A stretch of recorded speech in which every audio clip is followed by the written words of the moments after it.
On my last video, I talked about how when our decisions determine our direction, and I had this comment on there that they have been making all the decisions to follow Jesus, and they believe that they're following and living in God's will, but they're not happy with where they are.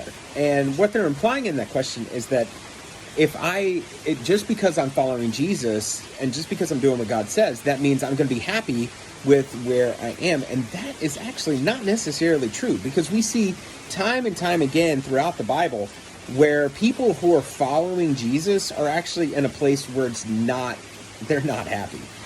We can look at Joseph, how he was in God's will and he was in prison.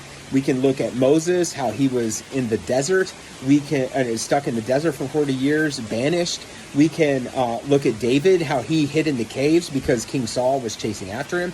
And ultimately, we can look at Jesus, who was on the cross. I mean, I know he was doing that for us because he loved us, but also, he hadn't been, there's no way he was happy doing that thing that was on there. And so just because we choose to follow Jesus and our decisions are put us in God's will does not necessarily mean we'll be happy. And in fact, following Jesus means that we're actually going to have trouble. Jesus even said, in this world you will have trouble, but take heart, for I have overcome the world. And even Paul said, who went through massive amounts of suffering, he said, I count it all as pure joy. So if you're not happy with where you are, and don't worry that you might not be in God's will. You might not be, but just that sign of unhappiness is not necessarily a sign that you're outside of God's will. It may be a sign that you're right in the center of it.